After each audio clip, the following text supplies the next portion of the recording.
ETs that Moses in the Bible and other persons from the Bible interacted with? And what was the light on Mount Sinai and the burning bush? Some of the extraterrestrials that Moses interacted with were the idea of the Anunnaki attempting to correct what the original group of Anunnaki caused by the creation of Homo sapiens on your planet, and attempted to guide and preserve certain genetic lines that would allow for the eventual evolution of the Earth into the sixth hybrid race. Some were not Anunnaki. We have been asked this question before, and we are not allowed to discuss that race. The idea of the light is simply the light from a craft, the energy from a craft landing on the mountain that interacted with Moses. The idea of the burning bush, again, a holographic projection of energy that was interpreted as fire. Similar in many ways to what people on your planet have been experiencing today as orbs of energy, orbs of light. So interpreted in an old-fashioned way, because that was all that was understood. Energy at the time was not understood in the way you understand it now scientifically. Therefore, it was perceived as a fire, when all it was basically an orb of glowing energy to represent a communication modality, a probe that would allow for communication to occur between the extraterrestrials and the individual experiencing the idea of the burning of the orb. It used the idea of a bush kind of similarly to the idea of anchoring it to a spot, like an antenna. So you've mentioned before that if we were to time travel back in time, because our frequency is much higher now, that we would glow if we encountered the historical beings. You would appear to them to glow, yes. Yeah. So did Jesus appear to glow also? From time to time, yes.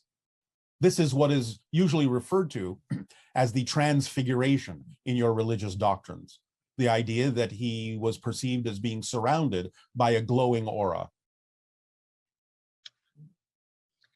And this person is saying, I'm left with the distinct impression that virtually all angels described as light beings that came from the sky and the stars in most religious doctrines are actually highly advanced aliens from other civilizations that have visited Earth. Is that correct? Not all, but most. Extra-dimensionals, extraterrestrials, beings of higher frequency, but sometimes spirit beings as well that can manifest themselves to appear as if they are physical when they may not be. So it's a variety of things, yes. Okay.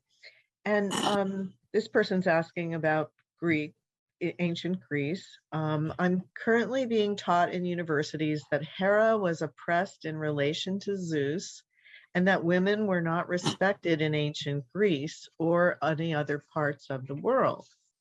My intuition tells me that's wrong, especially since there were like temples to Hera and things like that. So did the ancient Greeks truly view Hera as a goddess? Yes. The idea again represents the struggle that humanity has gone through with regard to the idea of the balancing of the male and female energies. Now, yes, you are correct. This is not true at the time for the entire planet. Different portions of the planet, different cultures on your planet have gone through things in different ways at different times with respect to the balancing of the male and female energy. But definitely there have always been portions that did respect the balance and express the balance, or at the very least did respect the feminine energy. And as you say, as you point out, erected temples to demonstrate that fact. So it's not really just as simple as everyone doing the same thing on your planet at the same time. And are Metatron, Thoth, and Hermes the same archetype? Thoth and Hermes are similar in vibrational energy. The idea of Metatron is something different. Metatron is more of an archetypal representation of the underlying template of reality as you experience it, more of a geometric format, more of an expression of the foundation upon which you build consciousness to create certain reality experiences. You've spoken about Atlantis, but I heard about Lemuria for the first time from your channelings recently. Can you provide us with information about them beyond the idea that they were rivals with the Atlanteans? Well, they weren't really rivals in the sense that you might mean that today. The idea is that Atlantis was an offshoot or a colony eventually, but you have to understand that Mu existed in the Western South Pacific Ocean, and by migrating to what you now recognize as North America, were responsible for creating many of the indigenous cultures in North, Central, and South America that eventually migrated across the continent to create Atlantis as a colony that existed much, much later than Mu. While some Lemurians still existed, at the beginning of Atlantis, almost none existed by the end of Atlantis because of different changes physiologically, geologically that took place on your planet that broke up the land masses in what you now consider to be the Eastern Asian areas, South Pacific areas, creating islands and so on and so forth that used to be connected when the oceans were much lower. So the idea of Atlantis came much, much later.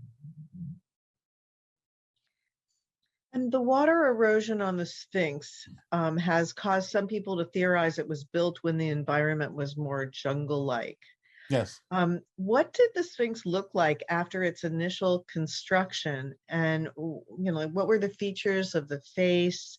And was it painted or decorated in any way? It was painted and decorated, and it featured the idea of Anubis. You have still representations on your planet of many different depictions of Anubis reclining, in a sense, like what you would consider a canine to be sitting on the floor, all four paws down, sitting on top of a box. The idea is that the structure was a large representation of Anubis. The representation of the chamber upon which Anubis sits are the underground chambers underneath the Sphinx.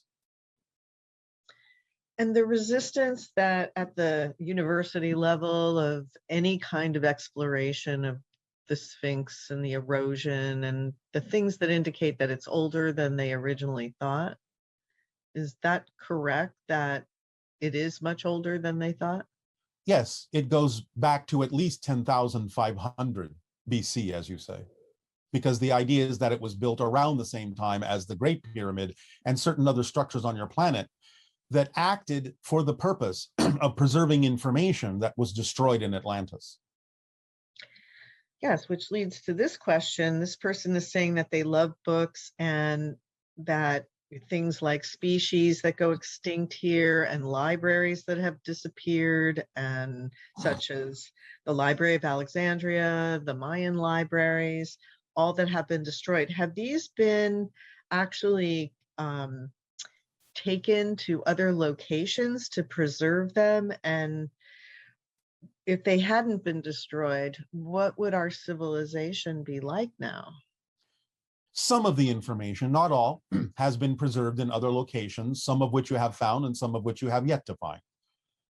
If the Library of Alexandria had not been destroyed, you would certainly consider Atlantis to be part of your history. That's one change that would have happened, because there was a lot of information about that culture preserved in the Library of Alexandria. Some of that information still exists in other places, some of which we have just mentioned in terms of chambers under the Sphinx.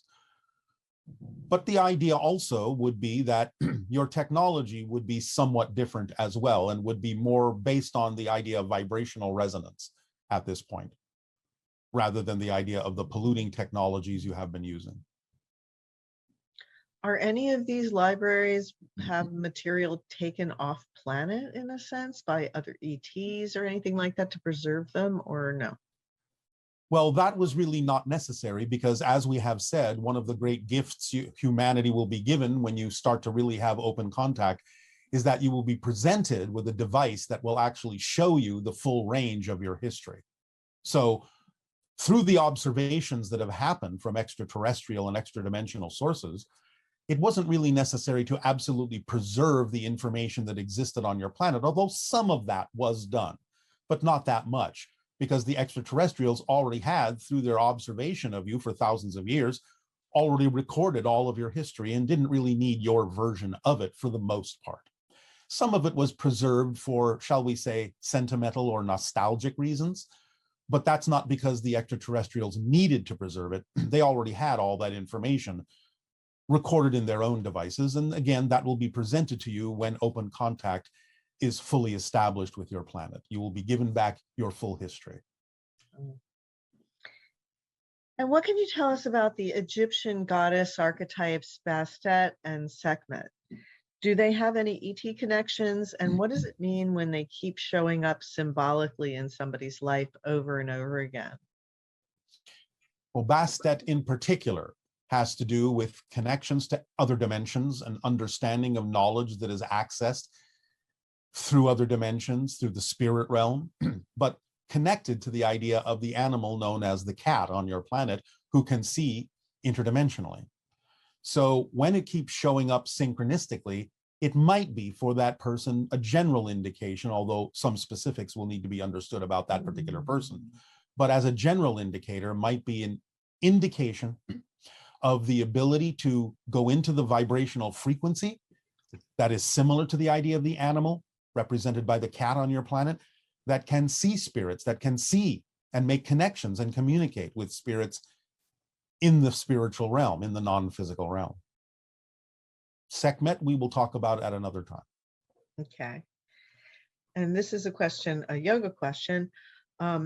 Raja Yoga meditation practices to realize oneness with God or union of individual soul with omnipresent spirit. I know you've described these all as permission slips, but it seems to be a very comprehensive system similar to the formula. So is yoga science essentially our birthright? Well, all things in your reality are your birthright. But the idea of yoga stretches back many thousands upon thousands of years and actually did begin in Lemurian times, in Muin times. The idea, as we have said, is that yes, everything is a permission slip, but some of them are vibrationally connected to the larger portions of the archetypal representations in your collective consciousness, and thus will work for more people than other permission slips might, that might bring a more specific energy for smaller groups or individuals. So many different kinds of permission slips are connected more directly to the collective consciousness and thus can work for many people, whereas others might be more specifically tailored to smaller groups or individuals. And could you explain what the Merkaba is and what levels of existence it's relevant to? The Merkaba, in a sense, is an energetic representation vibrationally of the connection between physical and non-physical reality. In a sense, it's a geometrized, symbolic version of the transition between physical and non-physical reality, which many beings have described as the so-called tunnel of light.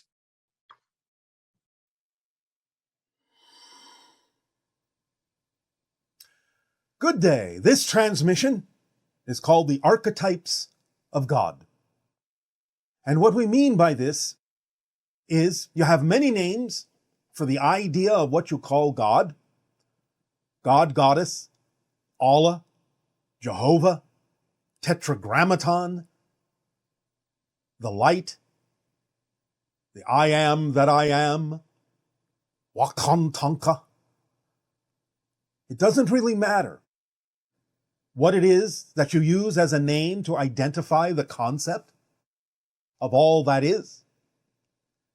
But it is important to understand that all of these names represent different archetypal expressions, different angles and different perspectives of the same one thing, so that all of your apparently separate religions, no matter how they present themselves, no matter how many symbols they use to represent the idea of God or aspects of God, are all talking about the same thing, but from different points of view that serve the uniqueness of the culture in which they live. But the idea is to understand that it all comes from source, it all is within the light. And the light, source, all that is, expresses itself in all these ways in order for there to be sufficient symbols for all the different cultural experiences on your planet, all the different individual experiences, even within a culture on your planet. As we have said, the misinterpretation of what you have called, in one particular Judeo-Christian culture, the Ten Commandments, are really the messages that were delivered in a very different way that have been misunderstood, misquoted, because of the level of understanding that existed in the culture at the time. And the so-called First Commandment, I am the Lord your God, thou shalt not have false gods before me, really was a mistranslation and a misunderstanding of the idea that really would be more accurately represented as, I am that I am, and all reflections are me, therefore none can be false before me, for I am all that is. So the idea is to understand that all that is presents itself in a variety of archetypal forms, the father energy, the mother energy, God, Goddess, all that is, as you sometimes say. And these serve various functions and translate into your reality as, shall we say, smaller representations of all that is that are specifically designed to deal with specific cultural differences, specific ideology differences, specific individual interpretations and differences. Fundamentally speaking, the archetypes are all that is way of making sure that no matter what angle you approach all that is from, you will have a symbol and a representation that can serve your unique perspective.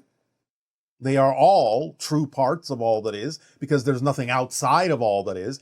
Anything you can experience as an archetypal representation, or even when you assume it is the entire representation of all that is true and accurate, because all that is everything that can possibly be. There's no outside to it. There is nothing that is not it.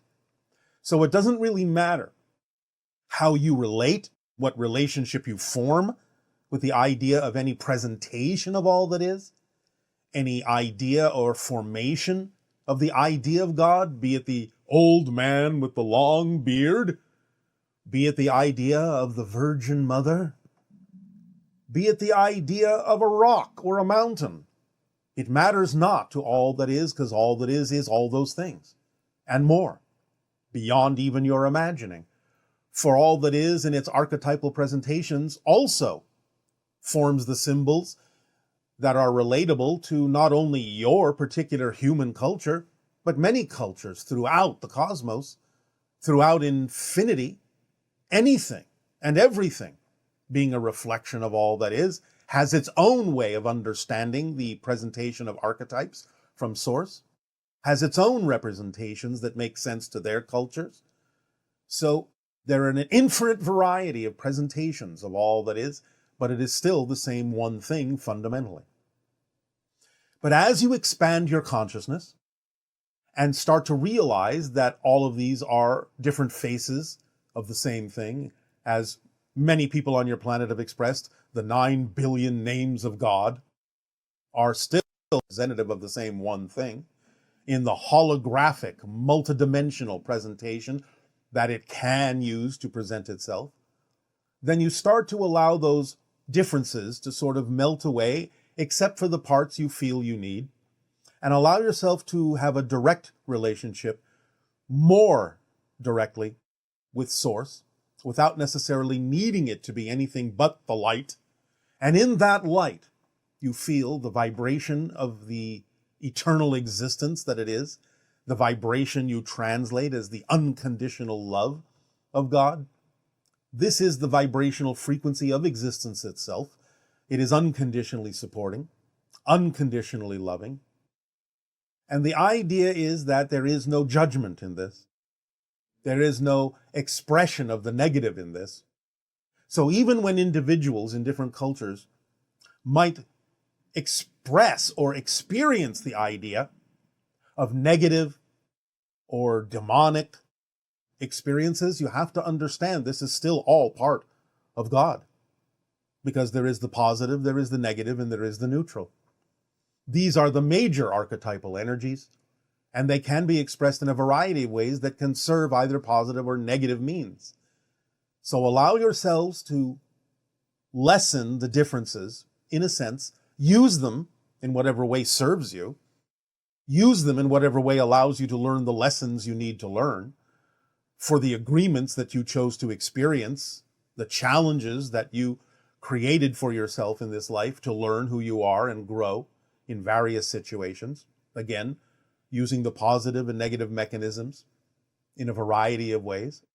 For ultimately, again, when you return to spirit, when you remember more of who you are, it will just be an experience.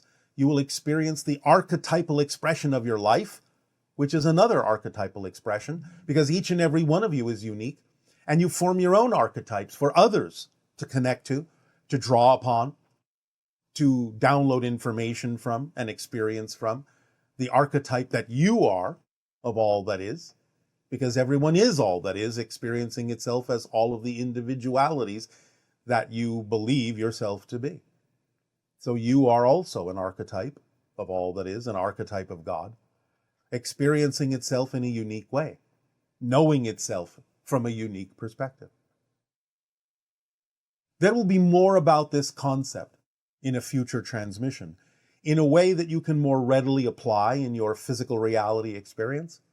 But for now, just let it settle into you that every single thing you see, every single thing you experience, in a sense, is an archetypal presentation of all that is, the trees, the rocks, the streams, the animals, the sky, the moon, the stars, the earth itself, are all different variations and different expressions of all that is of Source, of the light. And you, yourself, are also an archetype of God. We thank you for allowing us to share this concept with you this day of your time. And we ask now in return, how may we be of service to you? You may begin, if you wish, with your questions and dialogue. Hey, Bashar. My name is Justin, and I'm up here in beautiful and rainy Salem, Oregon. It's just south of Portland. And my question is really about what you talk about in finding passion and pleasure all the time.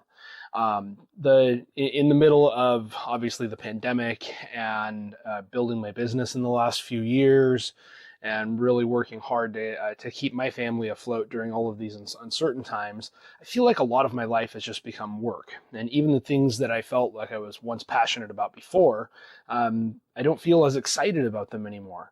And so I'm having a hard time really latching onto the concept, because I feel like I'm in a weird kind of a void of a space. So any guidance that you can give on helping identify my passion and really really focusing on that would be just an amazing help. Thank you so much, Bashar, and hope you have a great day.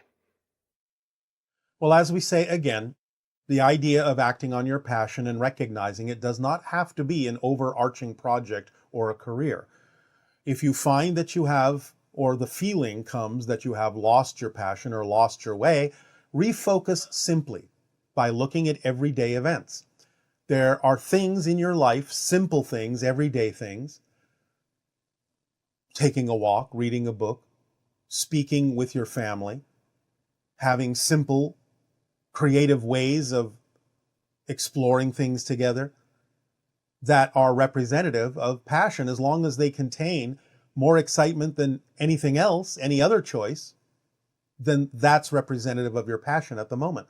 Act on it first before any other choice. If it contains even just a little bit more attractiveness or excitement than any other choice on a simple everyday level, just act on it first, taking it as far as you can until you can take it no further. Then look for the next thing. Always make sure you're not the one dampening the excitement, but that it wanes naturally, which is the synchronistic indication that you need to look for the next thing that contains even just a little bit more attractiveness, curiosity, or excitement or passion than anything else, and act on that next. And again, it can be simple.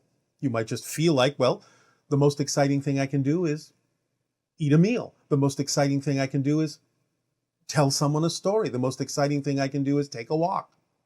Allow yourself to let go of the passion needing to represent itself in any particular grandiose form, and just allow yourself to act on the simple excitements that come with everyday things. That's how you begin, and then it will snowball. But again, you have to look for the times and places where you are willing to allow yourself to act on your excitements, to allow your excitement to prove to you over time that it can support you, instead of holding on to things you believe you need for support right now that aren't exciting to you. Again, as always, you don't need to let go of the things you believe you need to support you right now if they are not going to allow yourself to believe that your excitement can do the same thing. So don't let go of those things you're doing that are not exciting if you believe you need them for support. But over time, give your excitement a chance to prove to you it can also support you, by taking whatever time you can take to act on them. And the easiest way to do that is by doing the simple things. And then let it build. Let it snowball into something bigger and bigger.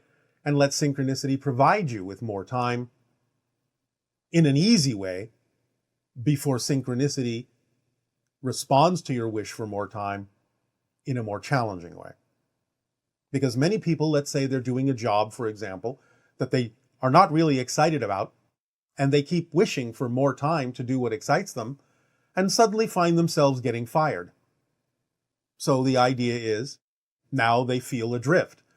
But the idea is they could have been practicing their excitement in the time they had, giving the excitement time to prove that it could support you, so you can make an easier transition from what you don't prefer to what you do, rather than suddenly and abruptly finding yourself afloat, as you say, in the idea that you were holding on to something longer than you needed to, but still pushing for the idea of finding your passion.